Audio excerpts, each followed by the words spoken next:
అయితే ఇప్పుడున్న పరిస్థితుల్లో మొన్న ఇటీవల జరిగిన ఒక అవాంఛనీయమైన సంఘటన అనుకోండి, ఎవరు ఊహించింది జరిగింది.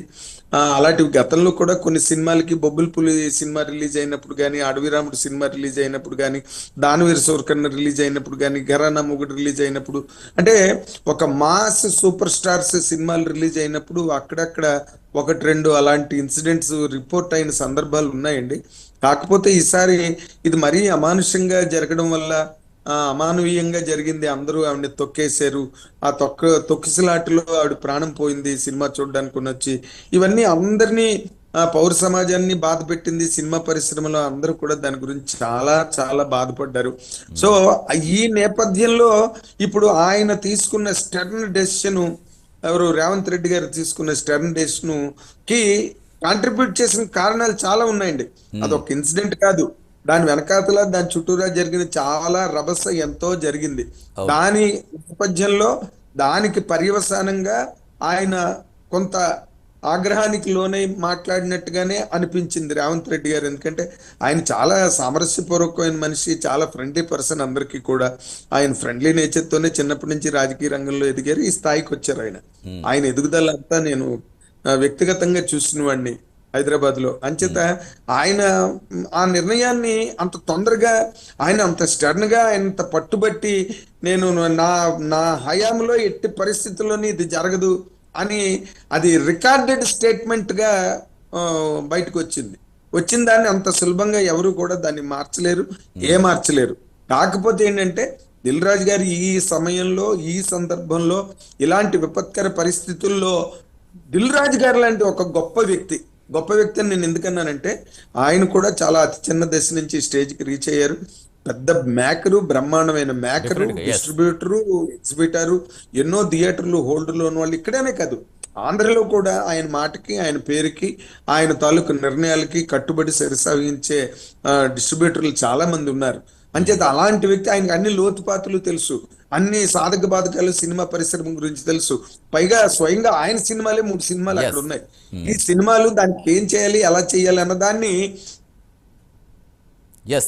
నాగేంద్ర కుమార్ గారు మళ్ళీ వస్తాను, కంటిన్యూ చేద్దాం.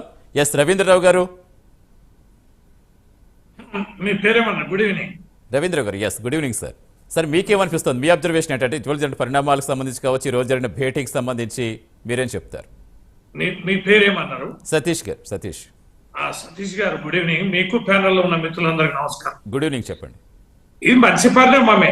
ఏదేమైనా జరిగిన ఈ వారం రోజుల పరిణామాలన్నీ గమనించినప్పుడు ఎందుకో ఇది సరి అయింది కాదు. ఈ నిర్ణయం, ఈ గ్యాప్ పెరగడం అయితే సరి అయింది కాదు.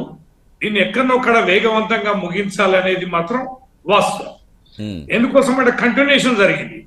నాగార్జున గారి మీద కొండ సురేఖ మంత్రి గారు విరుచుకపడిన తీరు గాని, లేదా బాబు మోహన్ గారి కుటుంబ విషయంలో Mohan Babu police non cooperation గాని, తండ్రి కొడుకుల పంచాయతే కాకపోవచ్చు కానీ దే ఆర్ ఫెమిలియర్ ఫ్యామిలీ, ప్రజలందరికీ తెలిసిన కుటుంబం.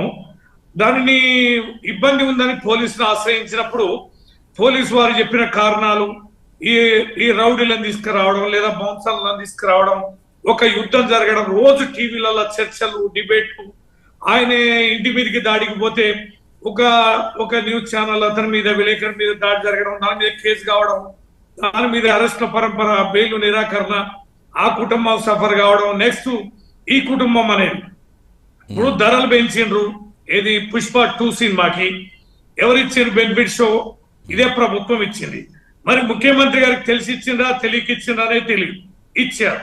ఇచ్చినప్పుడు అనుమతి కూడా ఇచ్చారు, ఏది ఈయన సినిమా రావడానికి. ఆయన 20 ఏళ్ల నుంచి నేను వస్తున్నా ఇదే థియేటర్ అన్నారు. అయినప్పుడు తొక్కేస్లాట్ వస్తుంది, శాంతి భద్రతకు సంబంధించిన అంశం, ఎంత జనాభా వస్తారు అనేది కూడా ఒక మానిటరింగ్ అంచనా అనేది ఉండాలి. కానీ అది కూడా పోయింది. సరే, పరోక్షంగా కారకులు అయినా కూడా కేసులు పెట్టవచ్చు, జైల్లో పెట్టవచ్చు అనేది గౌరవ ముఖ్యమంత్రి గారు సంకేతం ఇచ్చారు. ఇది భవిష్యత్తు చాలా విషయాల మీద ఇది రేపు వస్తాయి, చర్చకు వస్తాయి. అంటే ఒకటి ఇక్కడ లా అండ్ ఆర్డర్ విషయంలో రాజీ ప్రసక్తే లేదు. ఇప్పుడు సినిమాలకి, బెనిఫిట్ షోలకి ఇచ్చామంటే 8 ప్రాజెక్టులు కాలని మేము టికెట్లు పెంచుకోమని ఇచ్చాము. ఎట్ ద సేమ్ టైం ఇలా మనుషులు చనిపోతారంటే ఆ బాధ్యత కూడా వాళ్ళే తీసుకోవాలి. వాళ్ళ సెలబ్రిటీల అభిమానుల్ని కంట్రోల్ చేయాల్సిన అవసరం కూడా ఉందంటూ కూడా చెప్పుకుంటూ వచ్చారు. అంటే అది కూడా ఆలోచించాల్సిన విషయం కాదంటారు. ఇది ముఖ్యమంత్రి మాటలో నిజాయితీ ఉండాలి. వాళ్ళ బ్రదర్స్ పేరు రాసి సూసైడ్ చేసుకున్నాడు వాళ్ళ సొంత ఊర్లో. లక్ష్మారెడ్డి అనే రైతు మీ ముఖ్యమంత్రి రేవంత్ రెడ్డి గారు కుటుంబ సభ్యుల వల్లనే నేను ఆత్మహత్య చేసుకుంటాను అన్నారు. అరెస్ట్ చేశారా?